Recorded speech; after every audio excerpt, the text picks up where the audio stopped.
Dorothy Louise Ade nasceu em Londres no início do século XX, em um ambiente absolutamente comum, distante de qualquer contato com o Egito Antigo, com arqueologia, com religiões orientais ou com estudos históricos aprofundados. Sua família não possuía ligação acadêmica com o passado remoto das civilizações antigas. Tampouco havia em sua casa livros, imagens ou referências que pudessem alimentar, mesmo indiretamente, um fascínio infantil por culturas antigas. Tudo em sua infância, até determinado momento, seguia o curso previsível de uma criança inglesa da época. Esse curso, no entanto, foi abruptamente interrompido quando Dorothy tinha apenas 3 anos de idade. Em um acidente doméstico aparentemente banal, ela caiu de uma escada dentro de casa. O impacto foi violento o suficiente para deixá-la inconsciente por alguns minutos. Médicos foram chamados. A criança foi dada como morta por um breve intervalo de tempo. Em seguida, surpreendentemente, recobrou a consciência. O que se seguiu a esse episódio foi o início de um fenômeno que jamais cessaria. Quando Dorothy despertou, algo nela havia mudado de forma profunda e perceptível. A criança passou a chorar intensamente, recusando-se a reconhecer o próprio quarto, os próprios pais, a própria casa. Insistia, de maneira obstinada, que aquele não era o seu lar verdadeiro. Não se tratava de birra infantil nem de confusão passageira. Havia convicção em sua fala, algo que destoava completamente da idade que tinha. Dorothy dizia com insistência perturbadora que sua verdadeira casa ficava em um lugar distante, cercado por grandes colunas de pedra, paredes cobertas por símbolos estranhos e um espaço aberto com jardins internos. Descrevia esse local com uma precisão que não se espera de uma criança tão pequena. Falava de corredores longos, de salas específicas, de um ambiente silencioso e solene. Não eram imagens vagas ou fantasiosas, eram descrições arquitetônicas estruturadas. Os pais, naturalmente, atribuíram tudo ao trauma da queda. Médicos sugeriram que se tratava de um choque psicológico temporário. Psicólogos falaram em imaginação exacerbada, em confusão pós-traumática. Ainda assim, os dias passaram, as semanas passaram, os anos passaram, e as lembranças não desapareceram. Ao contrário, tornaram-se mais nítidas. À medida que Dorothy crescia, seu comportamento continuava a desafiar qualquer explicação simples. Ela passou a demonstrar uma afinidade inexplicável com imagens do Egito Antigo. Ao ver fotografias de templos egípcios, reagia de forma emocionalmente intensa. Chorava, ajoelhava-se, tocava as imagens como quem reencontra algo profundamente familiar. Em especial, uma fotografia específica causava nela uma reação singular: o Templo de Abidos. Naquela época, o Templo de Sete não era amplamente conhecido pelo público geral. Mesmo entre estudiosos, muitas de suas estruturas permaneciam soterradas, mal documentadas ou incompletamente estudadas. Ainda assim, Dorothy reagia àquela imagem com reconhecimento imediato. Não dizia que gostava do lugar, dizia que conhecia o lugar. Esse detalhe é fundamental. Não se tratava de curiosidade, mas de familiaridade. Dorothy começou a afirmar que havia vivido naquele templo em outra época, que conhecia seus corredores, seus pátios, seus rituais, que sabia onde certas áreas ficavam, mesmo quando não apareciam nas imagens disponíveis. Essas declarações, feitas inicialmente ainda na infância, continuaram ao longo da adolescência e da vida adulta, sempre com a mesma coerência interna. Outro aspecto profundamente desconcertante começou a se manifestar. Dorothy utilizava palavras e expressões que não pertenciam ao inglês moderno, nem a qualquer língua europeia contemporânea. Eram termos desconhecidos, pronunciados com naturalidade, muitas vezes em contextos específicos ligados a objetos, rituais ou práticas religiosas. Mais tarde, esses termos seriam reconhecidos como pertencentes ao egípcio antigo. Naquele momento, porém, ninguém ao seu redor tinha condições de compreender isso. Importante destacar, Dorothy não frequentava aulas de línguas antigas, não tinha acesso a professores de egiptologia, não possuía livros especializados. O egípcio antigo, naquela época, ainda estava em processo de decifração. Muitos hieróglifos só seriam plenamente compreendidos décadas depois, com o avanço das pesquisas arqueológicas e linguísticas. Ainda assim, Dorothy falava. Falava com naturalidade. Falava sem esforço. Falava como quem recorda, não como quem aprende. Com o passar do tempo, a hipótese de imaginação infantil tornou-se insustentável.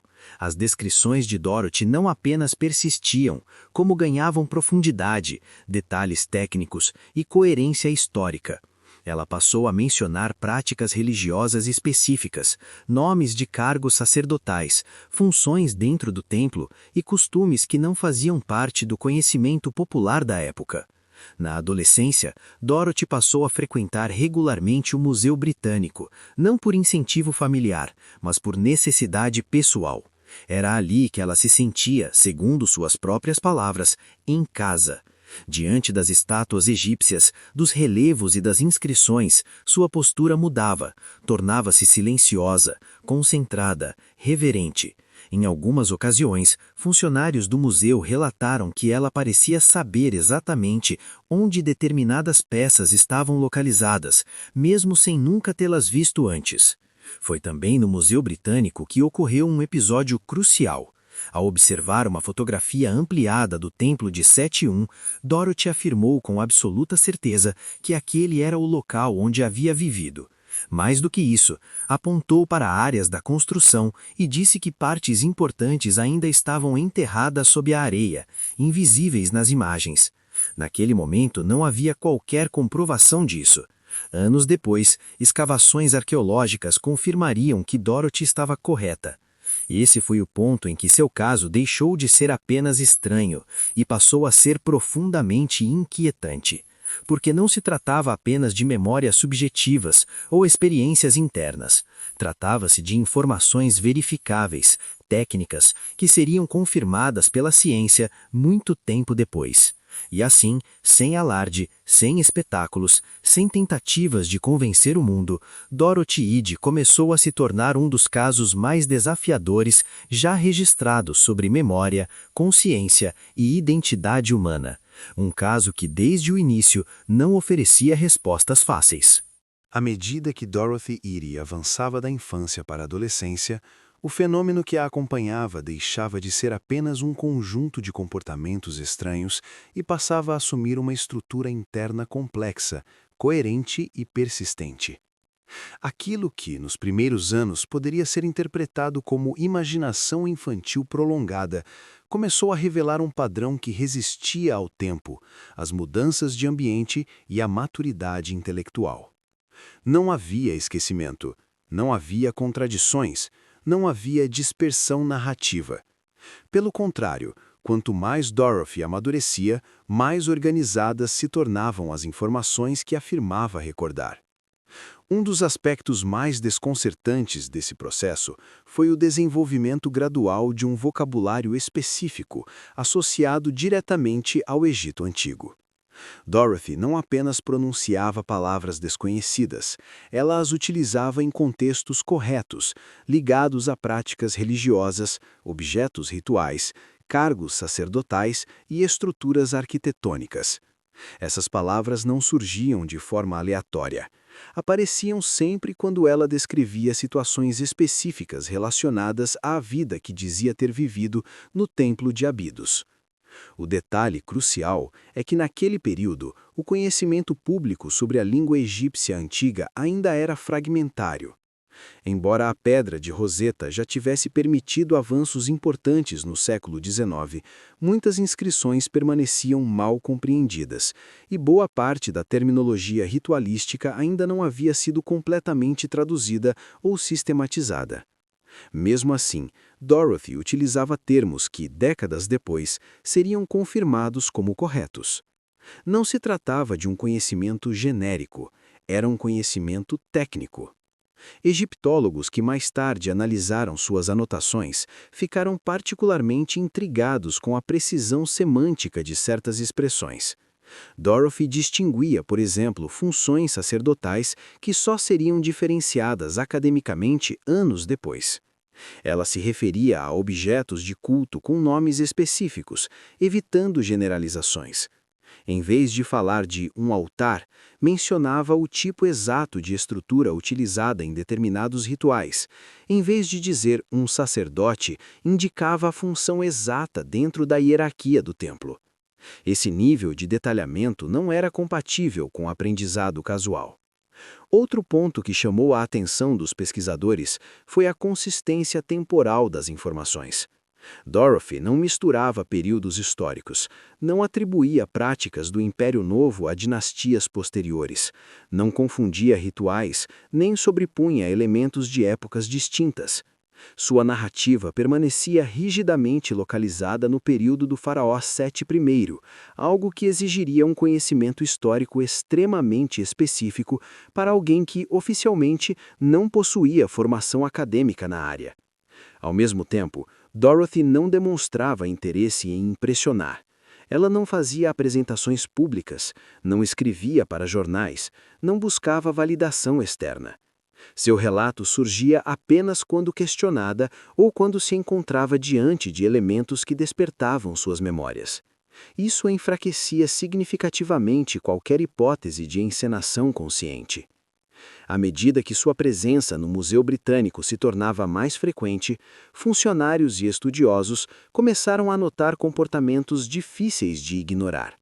Dorothy não apenas reconhecia peças expostas, ela parecia saber sua procedência exata, sua função ritual e, em alguns casos, até a forma como deveriam estar posicionadas dentro de um templo. Em determinadas ocasiões, apontava erros em legendas explicativas, erros que só seriam corrigidos anos depois, após novas pesquisas acadêmicas. Esses episódios não eram numerosos o suficiente para gerar alarde imediato, mas eram consistentes o bastante para provocar desconforto entre aqueles que os presenciavam. O ponto de virada ocorreu quando Dorothy começou a relatar detalhes específicos do Templo de Sete I, em Abidos, que não constavam em nenhuma publicação disponível na época. Ela falava de um jardim sagrado localizado dentro do complexo, descrevendo sua posição exata, seu formato e sua função ritual. Naquele momento, não havia qualquer evidência arqueológica visível que confirmasse a existência desse jardim. Ainda assim, Dorothy insistia. Anos mais tarde, escavações conduzidas por equipes egípcias revelariam exatamente o jardim no local indicado por ela, confirmando não apenas sua existência, mas também sua disposição espacial. Esse tipo de acerto isolado poderia, em tese, ser atribuído ao acaso, mas o caso de Dorothy não se sustentava em um único acerto. Havia uma sequência contínua de informações corretas, distribuídas ao longo de décadas, sempre confirmadas posteriormente. Outro elemento perturbador era a forma como Dorothy se relacionava emocionalmente com essas lembranças. Ela não falava delas com entusiasmo juvenil, nem com orgulho. Falava com sobriedade, respeito e, em alguns momentos, evidente melancolia. Ao descrever rituais, fazia-o com reverência. Ao mencionar figuras históricas, demonstrava familiaridade, não idolatria. Quando questionada sobre como sabia de tudo aquilo, Dorothy não oferecia teorias elaboradas, não falava de reencarnação como conceito filosófico, não citava doutrinas espirituais. Sua resposta era sempre a mesma, simples e desconcertante. Ela se lembrava. Essa postura colocava cientistas e acadêmicos numa posição delicada. Ignorar completamente o caso tornava-se difícil diante da quantidade de informações verificáveis. Aceitá-lo integralmente, por outro lado, implicaria questionar pressupostos fundamentais sobre memória, identidade e consciência. Alguns pesquisadores sugeriram a hipótese da criptomnésia, um fenômeno psicológico no qual informações adquiridas de forma inconsciente são posteriormente lembradas como se fossem originais. No entanto, essa explicação exigiria que Dorothy tivesse sido exposta, ainda na infância, a uma quantidade absurda de informações extremamente específicas sobre o Egito Antigo, algo que não se sustentava diante do contexto histórico e social em que ela viveu. Outros aventaram a possibilidade de uma construção dissociativa da identidade, mas essa hipótese também falhava em explicar a precisão técnica, a estabilidade narrativa e, sobretudo, as confirmações arqueológicas posteriores. Com o passar do tempo, o caso de Dorothy deixou de ser apenas uma curiosidade marginal e passou a ocupar um espaço incômodo na fronteira entre a psicologia, a história e a arqueologia. Não porque oferecesse respostas, mas porque desmontava explicações fáceis. O que estava em jogo já não era apenas a história de uma mulher singular, mas a própria compreensão dos limites do conhecimento humano. Dorothy não se apresentava como prova de nada. Ela simplesmente existia, trabalhava, lembrava e continuava oferecendo dados que repetidamente resistiam ao ceticismo. E quanto mais o tempo passava, mais difícil se tornava ignorar o fato de que aquela mulher comum, sem formação acadêmica formal, parecia carregar consigo um fragmento de um passado que não deveria estar acessível. Um passado que insistia em permanecer. Com o amadurecimento intelectual de Dorothy Eade, o fenômeno que a acompanhava deixou de se manifestar apenas por meio de vocabulário técnico e reconhecimento de locais históricos. Ele passou a assumir uma forma narrativa mais profunda, estruturada e emocionalmente consistente. Foi nesse período que Dorothy começou a falar, de maneira mais clara e organizada, sobre a identidade que afirmava ter tido no Egito Antigo. Ela dizia ter sido uma jovem chamada Bentrechit. Segundo seu relato, Bentrechit não era uma figura de destaque político nem pertencente à elite governante. Era uma servidora do Templo de Sete I, em Abidos, dedicada aos rituais religiosos, à manutenção dos espaços sagrados e ao cuidado dos jardins internos. Essa descrição, por si só, já revelava um detalhe relevante. Dorothy não se colocava como rainha, princesa ou sacerdotisa suprema. Papéis frequentemente escolhidos por pessoas que inventam histórias para engrandecer a própria imagem. Ao contrário, sua suposta vida anterior era marcada por obediência, silêncio e disciplina ritual. Bentrechit, segundo Dorothy, havia sido entregue ainda criança ao templo, prática comum em determinados períodos do Egito Antigo, especialmente para famílias que buscavam oferecer seus filhos ao serviço religioso. Ela descrevia com precisão o cotidiano dessas jovens, o rigor das regras, a separação do mundo exterior e a importância do cumprimento exato dos rituais. Falava da rotina com naturalidade, sem necessidade de dramatização, como alguém que não precisava convencer, apenas relatar.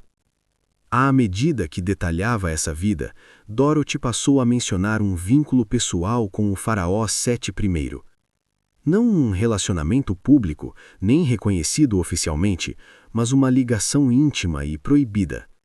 Segundo ela, esse envolvimento teria ocorrido em segredo, dentro de um contexto altamente controlado, onde qualquer transgressão às normas religiosas era considerada uma violação grave.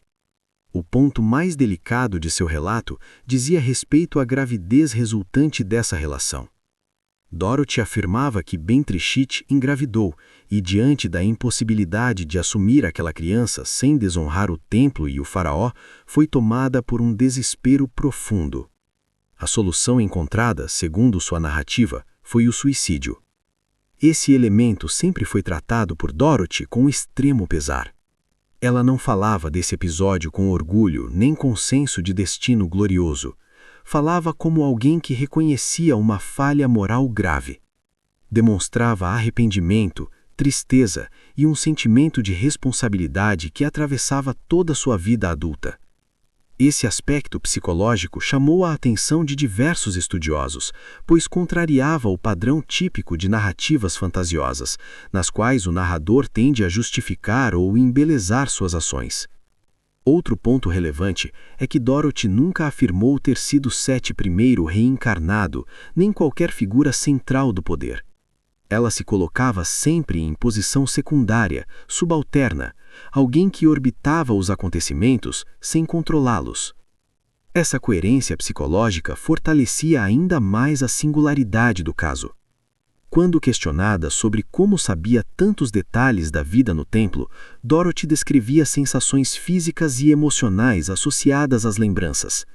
Falava do cheiro da pedra aquecida pelo sol, do silêncio dos corredores internos, da reverência exigida durante os rituais. Descrevia não apenas o que via, mas o que sentia, algo que tornava seu relato particularmente vívido. Do ponto de vista histórico, muitos dos elementos mencionados por Dorothy correspondiam ao que hoje se sabe sobre a organização dos templos durante o reinado de Seth I. A divisão de funções, a importância dos jardins sagrados, a hierarquia religiosa e o papel dos servidores internos batiam com registros arqueológicos e textos traduzidos posteriormente. No entanto, havia um problema central. Quando Dorothy começou a relatar tudo isso, grande parte dessas informações ainda não estava disponível ao público, nem mesmo a muitos especialistas. Isso colocava os pesquisadores diante de um impasse metodológico. Não era possível descartar suas falas como invenção ingênua, mas também não era possível enquadrá-las facilmente em nenhuma categoria científica conhecida. Alguns psicólogos sugeriram que Dorothy havia construído, ao longo da infância, uma identidade alternativa complexa, alimentada por estímulos visuais e emocionais. Contudo, essa hipótese não explicava a precisão histórica nem as futuras confirmações arqueológicas. Além disso, não explicava a estabilidade dessa identidade ao longo de décadas, sem fragmentação ou inconsistências internas. Outro detalhe frequentemente negligenciado é que Dorothy jamais tentou transformar sua história em um sistema de crença. Ela não falava de reencarnação como doutrina universal, não tentava convencer outras pessoas de que também haviam vivido vidas passadas, não fundou grupos, não criou seguidores, não buscou legitimação espiritual. Sua narrativa permanecia restrita a si mesma, quase como um fardo pessoal. Essa postura reforça a ideia de que, para Dorothy, aquilo não era um papel a ser interpretado, mas uma memória incômoda, persistente e, em muitos momentos, dolorosa. Ela não parecia confortável com o que lembrava, parecia resignada.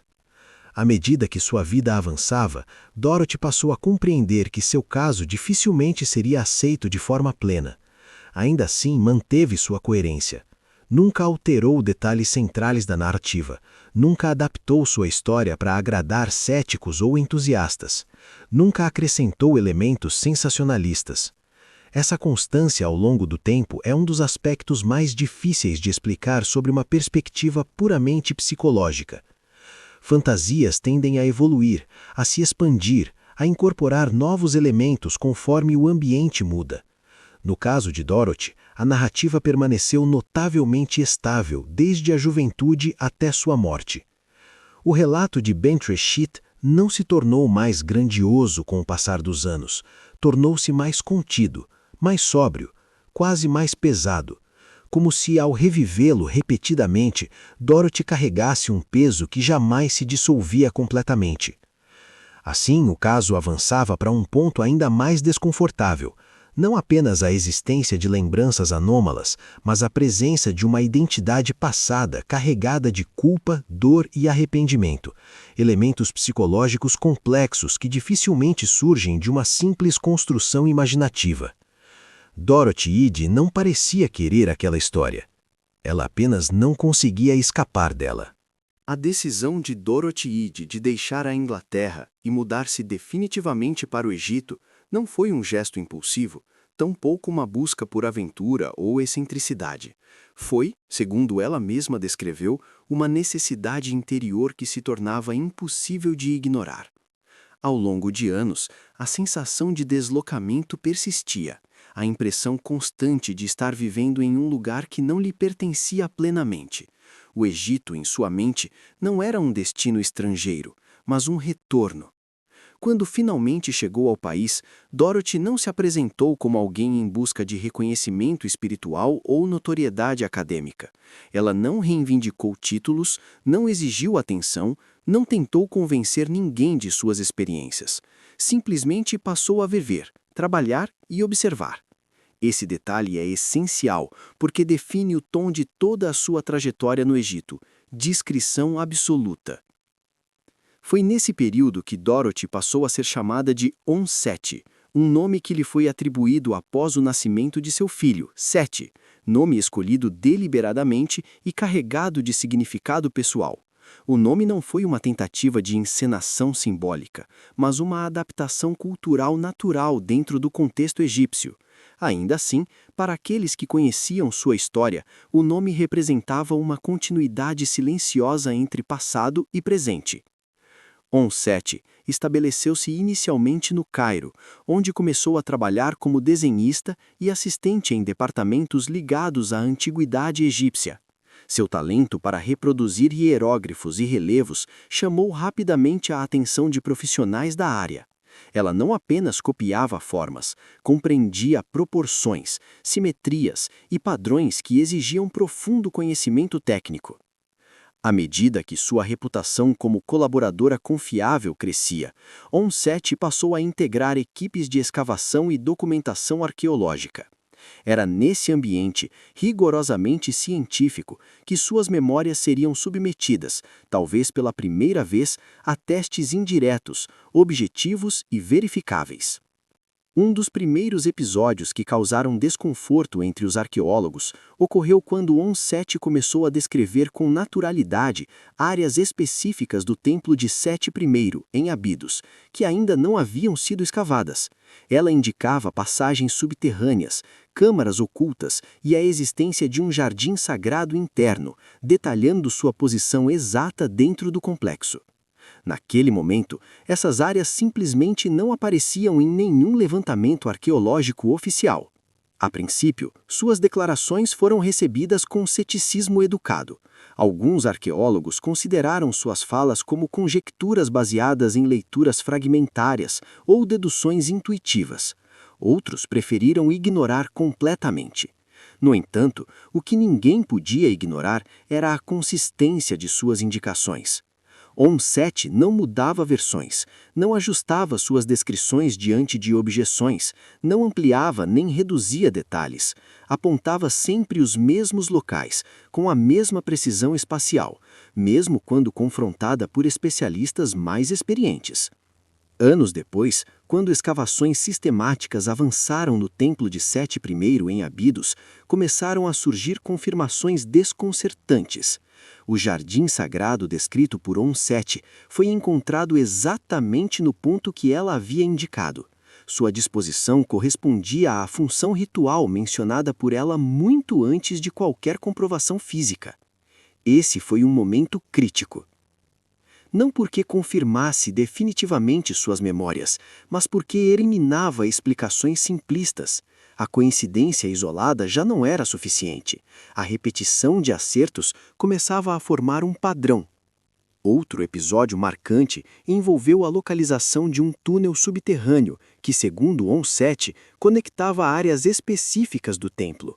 Quando as escavações finalmente revelaram essa passagem, sua existência confirmou não apenas a memória espacial, mas também a compreensão funcional da estrutura do templo, algo que exigiria um nível elevado de conhecimento técnico. Nesse ponto, alguns egiptólogos passaram a adotar uma postura mais cautelosa. Não se tratava mais de aceitar ou rejeitar suas afirmações, mas de reconhecer que On-Seti possuía um conhecimento que não poderia ser facilmente explicado por meios convencionais. Importante destacar, On-Seti nunca participou diretamente das decisões de escavação. Suas falas não influenciavam oficialmente os projetos. Isso elimina a possibilidade de viés de confirmação induzido por ela mesma. As descobertas ocorreram de forma independente, dentro de cronogramas científicos estabelecidos. Além das estruturas físicas, On-Set demonstrava conhecimento profundo dos rituais associados ao Templo de Sete I. Ela descrevia cerimônias específicas, horários, gestos simbólicos e sequências litúrgicas que, à época, ainda não estavam completamente documentadas. Décadas depois, à medida que inscrições eram traduzidas com maior precisão, muitos desses detalhes mostraram-se compatíveis com seus relatos. O comportamento de On-Set diante dessas confirmações também merece atenção. Ela não celebrava, não demonstrava satisfação por estar certa. Recebia as descobertas com serenidade, quase como quem observa algo inevitável. Esse desapego emocional reforçava a impressão de que, para ela, aquilo não era uma vitória pessoal, mas apenas o reencontro com algo que sempre esteve presente em sua memória.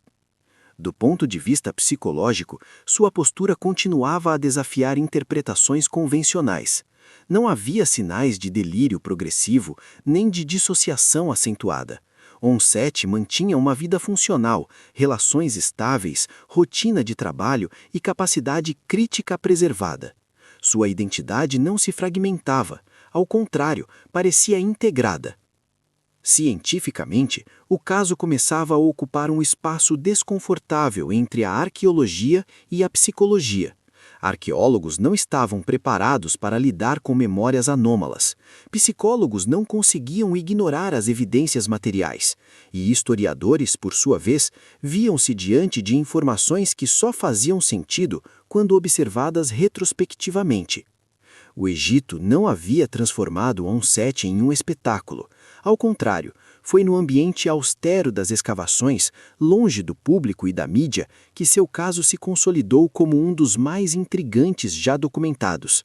Não por aquilo que ela afirmava, mas por aquilo que a Terra, silenciosamente, confirmava. Nesse ponto da história, a pergunta central já não era se On-Set acreditava em suas memórias. A pergunta era outra, muito mais incômoda. Como uma mulher, sem formação acadêmica formal em egiptologia, podia conhecer com tanta precisão aspectos de um templo que nem mesmo a ciência havia revelado por completo? A partir desse momento, o caso deixava definitivamente o campo do relato pessoal e entrava em uma zona onde cada nova descoberta arqueológica passava a ser analisada sob uma sombra constante. A possibilidade de que algumas memórias humanas não se encaixam nos limites tradicionais do tempo. À medida que as confirmações arqueológicas associadas às declarações de On-Set se acumulavam, a comunidade científica passou a enfrentar um desconforto crescente. Não se tratava mais de um caso isolado ou de uma curiosidade excêntrica que pudesse ser descartada com facilidade.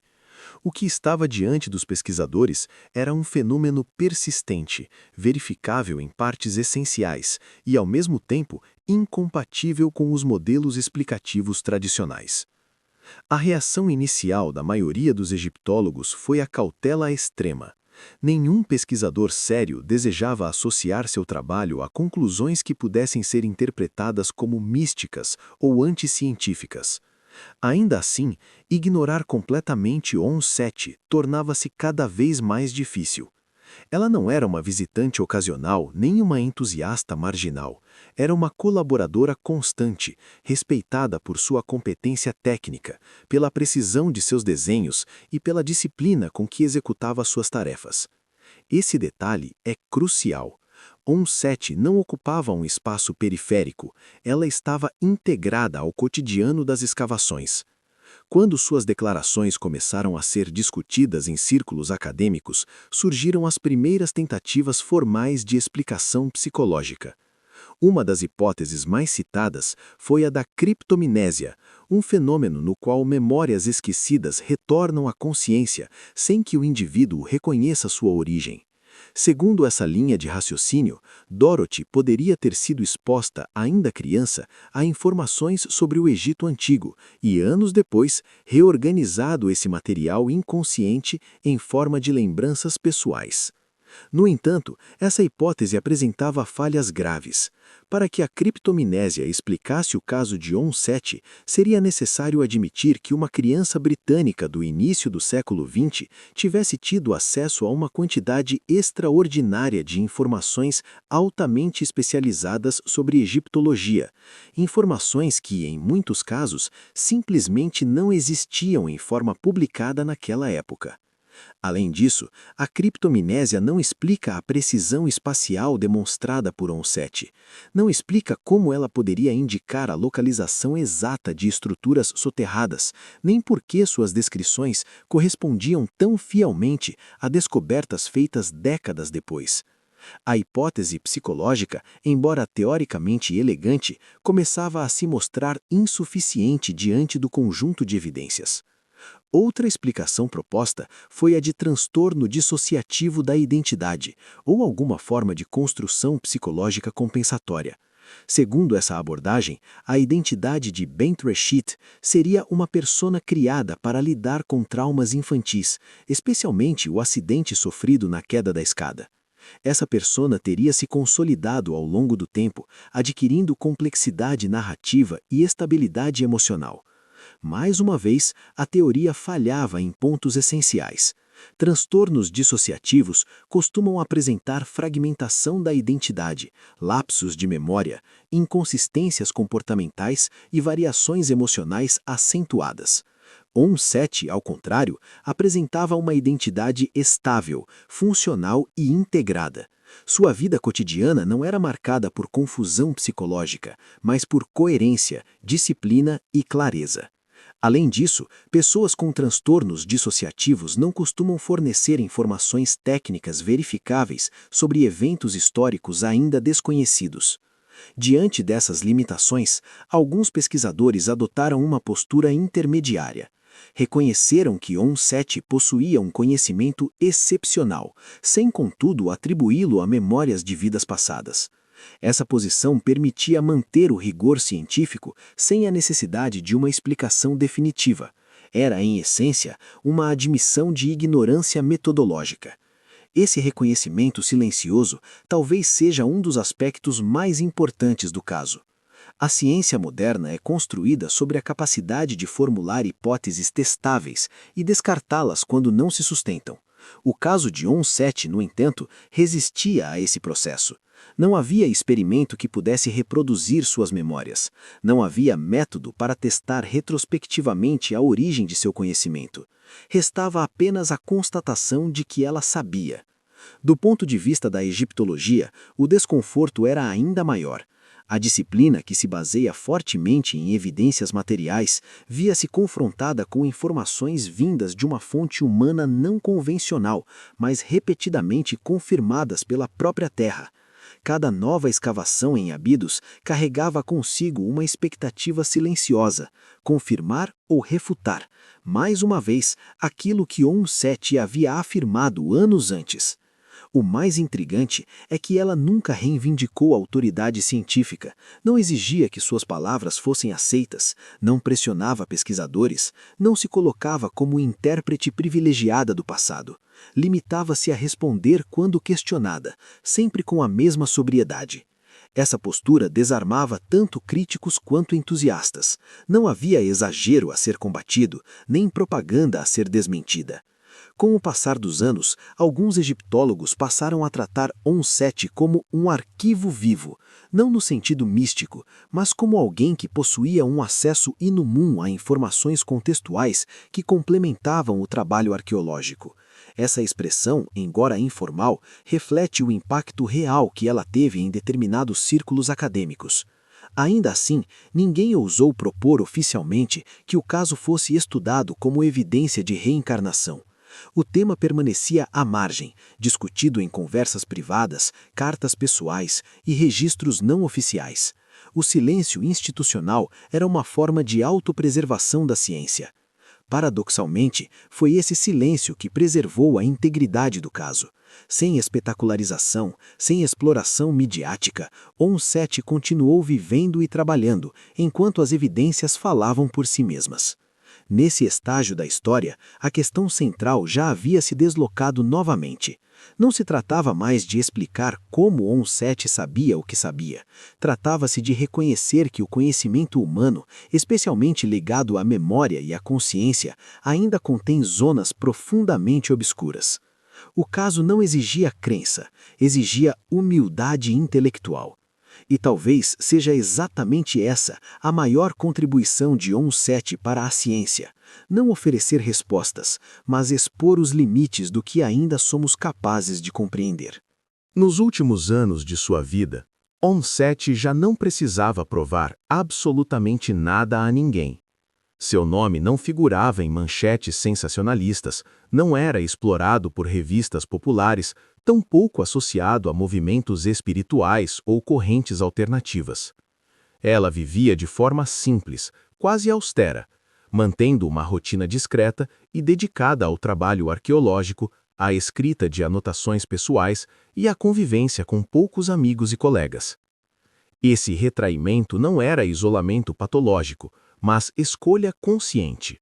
Onset compreendia que seu caso ocupava uma zona sensível, onde qualquer tentativa de autopromoção poderia comprometer a seriedade com que vinha sendo tratada por pesquisadores. Sua postura permanecia a mesma de sempre: falar quando perguntada, calar quando não havia necessidade de explicar. Mesmo assim, continuava a colaborar informalmente com egiptólogos que respeitavam sua precisão técnica. Seus cadernos de anotações, escritos à mão, tornaram-se um registro silencioso de observações, correções e comentários que, embora não publicados oficialmente, circulavam entre profissionais da área. Muitos desses registros só seriam analisados com atenção anos depois de sua morte.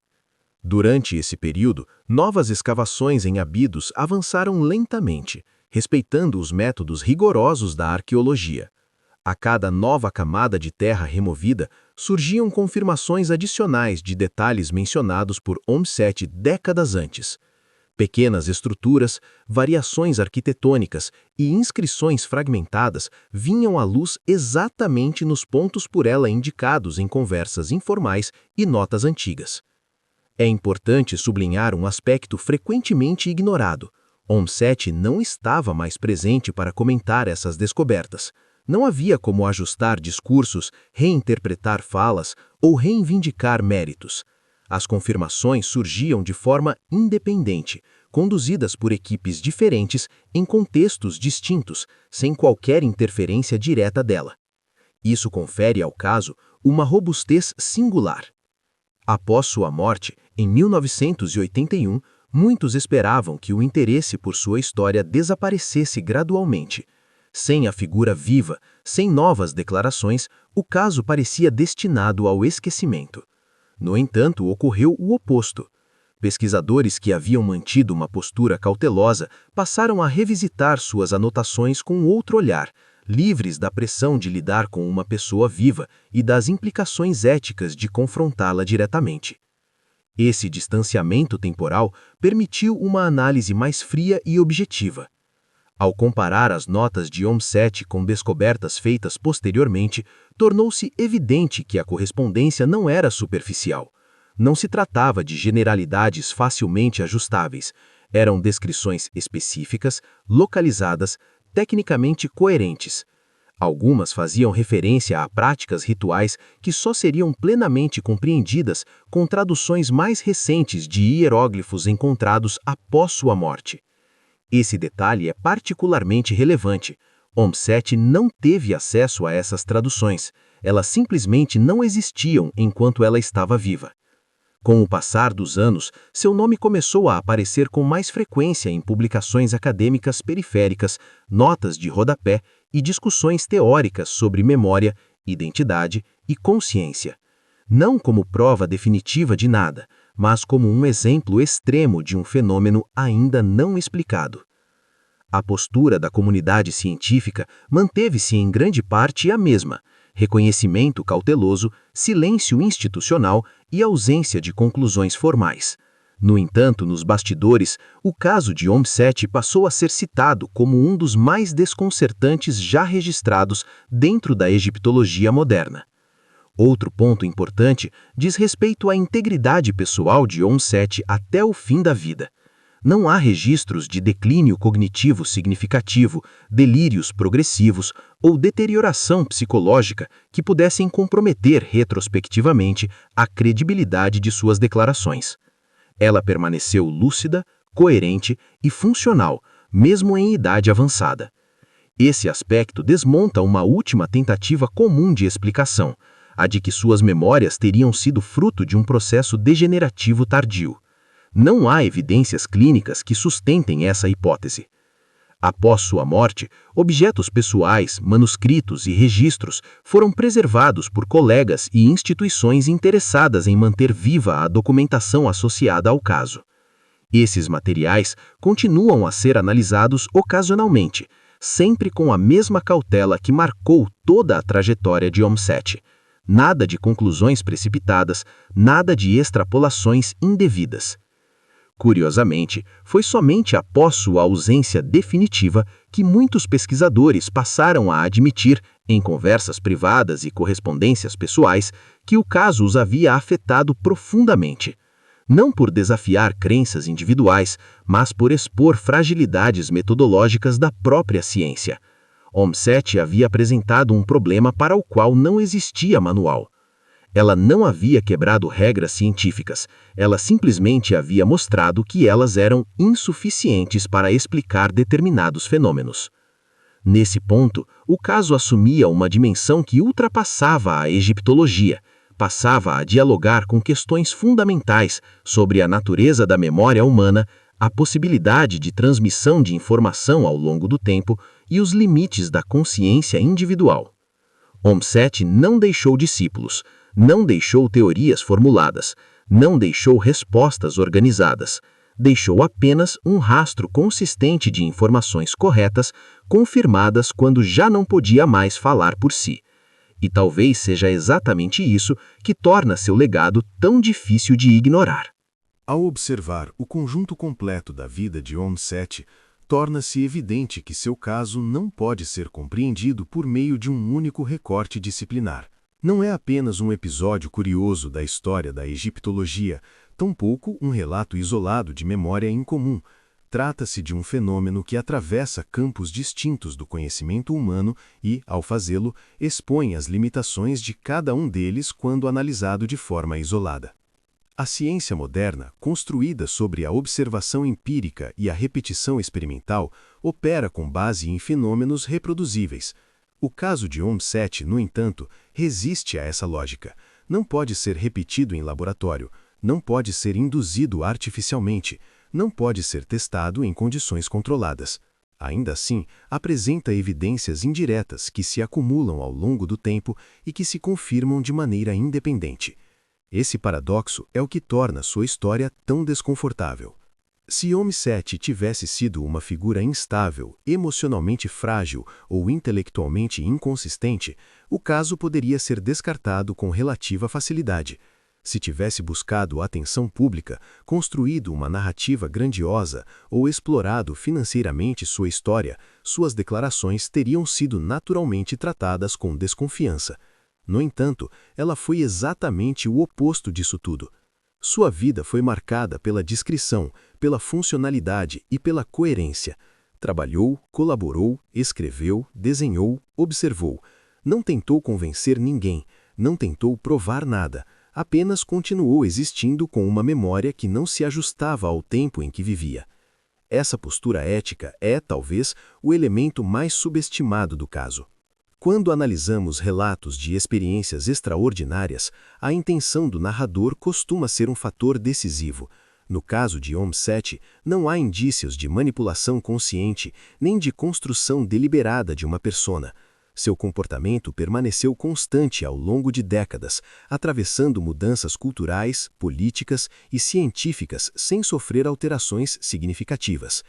Isso nos leva a uma questão central. Se não podemos explicar completamente como OM7 sabia o que sabia, também não podemos ignorar que ela sabia. A tentativa de enquadrar seu caso como mera coincidência esbarra na quantidade de confirmações arqueológicas. A tentativa de explicá-lo exclusivamente por mecanismos psicológicos falha ao lidar com a precisão técnica e temporal de suas informações. A hipótese de fraude consciente não se sustenta diante de sua conduta pessoal e da ausência de ganhos associados à sua história. Resta, então, uma zona cinza. Essa zona cinza não exige adesão a explicações espirituais, nem rejeição do método científico. Ela exige algo mais raro e mais difícil, a aceitação de que o conhecimento humano é incompleto, que existem fenômenos ainda não compreendidos, que a consciência, a memória e a identidade podem operar de formas que escapam aos modelos atuais. O caso OM7 não afirma que a reencarnação seja um fato comprovado. Ele afirma de maneira silenciosa e persistente que não sabemos o que pensamos saber. Do ponto de vista histórico, Dorothy Eade representa uma anomalia, uma pessoa nascida em um contexto cultural específico, carregando consigo informações profundamente enraizadas em um passado remoto, informações que não apenas resistiram ao escrutínio, mas foram gradualmente confirmadas por ele. Essa inversão, em que a memória antecede a evidência, é o que torna seu caso singular. É importante notar que, ao longo de toda a sua vida, OM7 nunca afirmou que seu caso deveria servir como modelo para outras pessoas, nunca sugeriu que todos carregam memórias de vidas passadas, nunca tentou generalizar sua experiência. Isso preserva o caráter único de sua história e impede extrapolações irresponsáveis.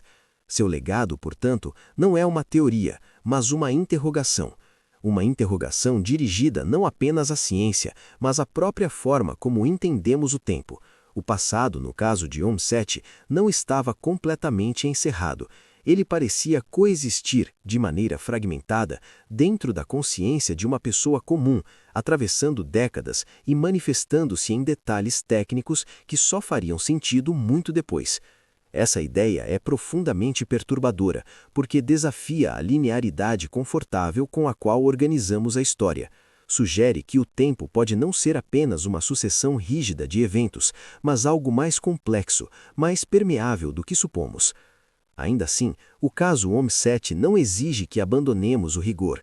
Pelo contrário, ele exige que o ampliemos, que sejamos capazes de reconhecer fenômenos que ainda não se encaixam nos modelos existentes, sem recorrer imediatamente à negação ou ao sensacionalismo.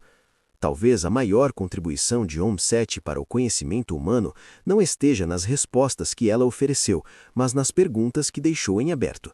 Perguntas que continuam sendo relevantes porque não dependem de crença, mas de observação honesta. Como a mente humana armazena informações?